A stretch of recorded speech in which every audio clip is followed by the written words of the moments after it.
Good morning दोस्तों, मैं उजाला कुमारी Gupta divine classes से हम आपको हिंदी पढ़ाऊंगी क्लास 11th का जो फर्स्ट चैप्टर है कबीरदास जी द्वारा रचित साखी। जो आपके सिलेबस में है, आपको साखी पढ़ना है। कबीरदास जी द्वारा रचित 3 रचनाएं साखी सबद मैनी, जिसमें से कि आपको साखी पढ़ना है। चलिए हम आपको वीडियो स्टार्ट करते हैं, पढ़ाते हैं।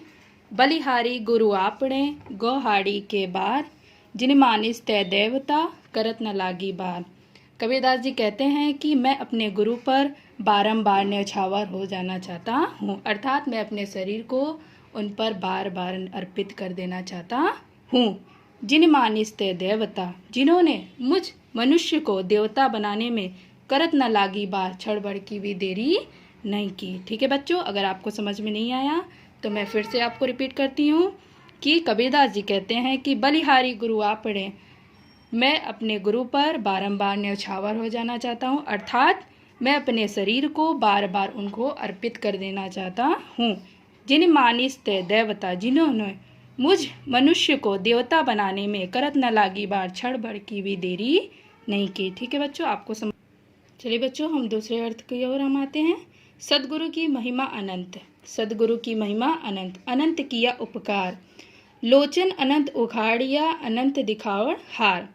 कबीरदास जी अपने सदगुरु की महिमा का वर्णन करते हुए कहते हैं कि सदगुरु की महिमा अनंत, मेरे सदगुरु की महिमा क्या है? अनंत है, जिसका कोई अंत नहीं है।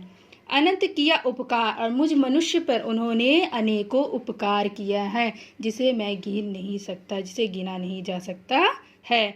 लोचन अनंत उखाड़िए, मुझ मनुष्य को उन्होंने दिव्य दृष्टि प्रदान की है, जिससे अनंत दिखावड़हार, जिस दिव्य दृष्टि से मैं पूरे ब्रह्मांड का दर्शन कर सकता हूँ। ठीक है बच्चों, फिर से मैं इसको रिपीट करती हूँ। सदगुरु की महिमा अनंत, मेरे कबीरदास जी कह रहे हैं कि मेरे प्रभु गुरु ने सदगुरु की महिमा का वर्णन करते हुए कहते हैं कि मेरे गुरु की महिमा का, सदगुरु की महिमा क्या है? अनंत है। अनंत किया उपकार, उन्होंने मुझ मनुष्य पे अनेकों उपकार किए हैं। लोचन अनंत उखाड़िए, मुझको मनुष्य को उन्होंने दिव्य दृष्टि प्रदान की है। अनंत दिखावड़ हार, जिससे मैं दिव्य दृष्टि से पूरे ब्रह्मांड का दर्शन कर सकती हूँ या कर सकता हूँ।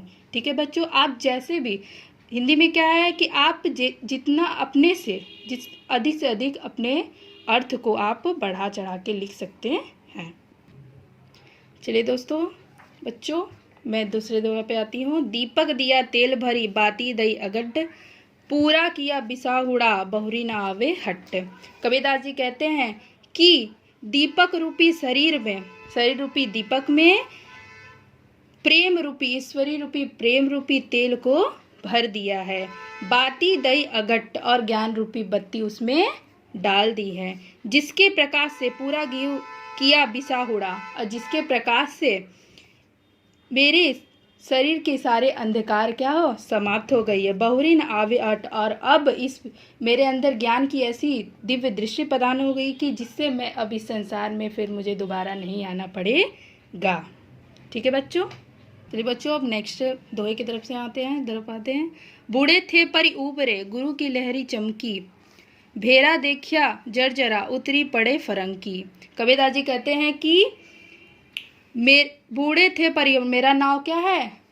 बूढ़ मतलब डूब ही रहा था कि गुरु की लहरी चमकी, अचानक गुरु की लहर चमक उठी, और वेरा देखा जर्जरा, और मैंने अपने नाव को, अत्यंत जर्जर नाव को, अर्थात टूटे हुए नाव को मैंने देख लिया। उतरी पड़े फरंकी, और तुरंत मैं उस नाव से उछल कर कूद कर उससे अलग हो गया। ठीक है बच्चों, मैं फिर से रिपीट करती हूँ। बूढ़े थे पर उबरे, मेरे नाव अत्यंत पानी में क्या हो गए थे? डूब ही गए थे। गुरु की लहरी चमकी, और अचानक गुरु की ज्ञान की लहर क्या हो गई? चमक उठी। बेरा देखा जर्जरा, और मैंने अपने अत्यंत जर्जर अर्थात टूटे नाव को मैंने देख लिया। उतरी पड़े फरंकी, और मैं उछल कर उससे अलग हो गया। ठीक है बच्चों, आज के लिए हम आपको 4 दोहा बताएं, दोहे के अर्थ। अगर आपको इस अर्थ में आपको कोई भी प्रॉब्लम हुई, अगर समझने में कुछ भी दिक्कत हुई, तो आप हमें कमेंट बॉक्स पे लिख के बताएंगे। जो भी आपको प्रॉब्लम होगा वो हम सॉल्व करने की कोशिश करेंगे। ठीक है, और अगर हमारा वीडियो आपको अच्छा लगा तो लाइक और सब्सक्राइब ज़रूर करिएगा। बेल आइकन दबाना ना भूलें, जिससे कि हमारे आगे के वीडियो के नोटिफिकेशन आपको मिलता रहे। Thank you.